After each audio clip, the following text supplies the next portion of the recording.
Hey there, money enthusiasts. Today we're diving into what might sound like the most boring topic ever, double entry bookkeeping.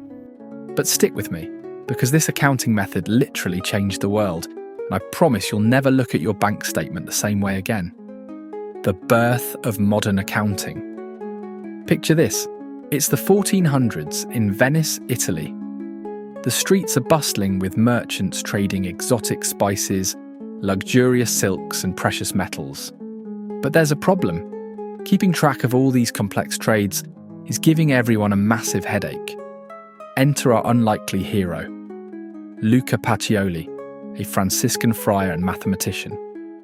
In 1494, he publishes a groundbreaking book that includes a section on something revolutionary, double entry bookkeeping. Fun fact, Luca Pacioli was also Leonardo da Vinci's math teacher and roommate. Talk about a Renaissance power duo. But here's the twist. Pacioli didn't actually invent double entry bookkeeping. He just wrote down what Venetian merchants had been doing for centuries. It's like he was the first person to write down the recipe for pizza. He didn't invent it, but he helped spread it to the world. So what exactly is double entry bookkeeping? Think of it as the accounting equivalent of Newton's third law. For every action, there is an equal and opposite reaction. In double entry bookkeeping, every financial transaction has two sides. A debit, what comes in or what you owe. A credit, what goes out or what you're owed. Let's make it super simple. Imagine you're buying a coffee for $5. Your cash account gets credited, decreased by $5. Your expenses account gets debited, increased by $5. The genius part, these two entries must always equal each other. It's like perfectly balanced scales. If something's off, you know there's a mistake somewhere. Fun fact, the words debit and credit come from Latin. Debit means he owes, and credit means he trusts. Enter the T account, the superhero of accounting. Now let's talk about everyone's favourite accounting tool, the T account. Named because, well, it looks like the letter T. Think of T accounts as the original spreadsheet. On the left side, we record debits. On the right side, we record credits. It's like a financial boxing match. In this corner, we have debits, and in that corner, we have credits.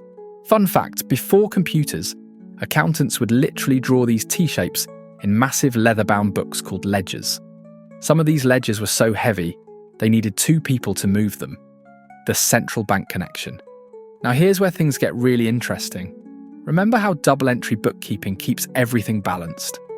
Well, central banks use this same principle, but on a mind-blowing scale. When the Federal Reserve or any central bank creates money, they're using double entry bookkeeping. They credit new money into existence. They debit against government securities or other assets. Let's dive into the fascinating world of central bank accounting. When a central bank like the Federal Reserve creates money, it's not just pressing a magical money printer. It's actually performing a complex dance of T accounts that would make those Renaissance merchants proud. Picture this.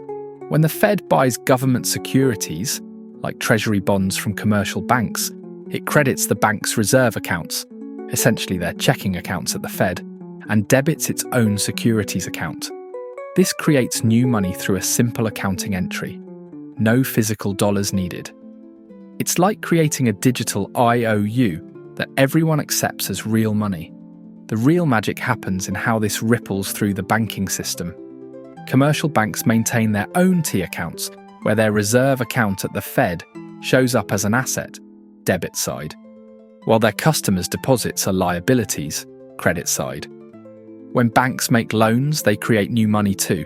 They simply debit their loan account and credit the borrower's deposit account. This is where the famous money multiplier comes from. Each dollar in reserves can support multiple dollars in bank deposits. It's like a financial game of telephone, where the central bank's initial creation of reserves gets amplified throughout the banking system, through this beautiful ballet of debits and credits. Now here's where it gets really interesting. The central bank's balance sheet is essentially a mirror image of the private banking sector. When the Fed expands its balance sheet, buying securities and creating reserves, the commercial bank's collective balance sheet expands too. Their reserves, assets, increase, allowing them to create more deposits, liabilities, through lending. This is why central bank T-account operations are so powerful. They're not just moving money around, they're actually expanding or contracting the entire money supply through nothing more than accounting entries. The genius of double-entry bookkeeping means that every creation of money must be balanced by a corresponding liability or asset, ensuring that even as money is created out of thin air, the books always balance perfectly. Take that, medieval merchants. It's the same principle that Venetian merchants used to track their pepper and silk trades, just scaled up to manage entire economies. Fun fact, the Bank of England's balance sheet is so complex, it makes the average person's budget look like kindergarten math. Why this matters today? You might be thinking, great history lesson, but why should I care? Well, double-entry bookkeeping is literally everywhere. Your bank account? Double-entry bookkeeping. Your credit card statement? Double-entry bookkeeping. The global financial system? You guessed it, double-entry bookkeeping. It's like the operating system of modern finance. Without it, we'd still be trying to track our money like medieval merchants, with a lot of confusion and probably some angry customers. The digital revolution.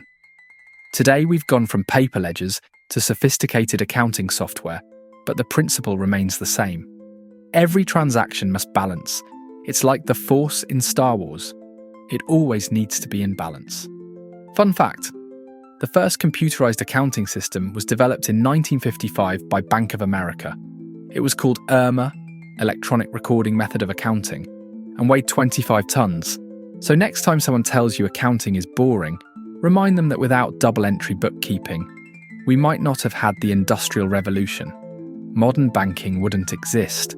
The global economy as we know it wouldn't function. This simple idea of recording everything twice has done more to shape our modern world than many wars or political movements. Not bad for a system invented by some stressed-out medieval Italian merchants. The final balance. So there you have it, the story of how a boring-sounding accounting method changed the world. From the bustling streets of medieval Venice to the digital transactions of today, double-entry bookkeeping keeps it all in balance. Remember, behind every financial transaction, there's a little bit of Renaissance Italian magic, making sure everything adds up.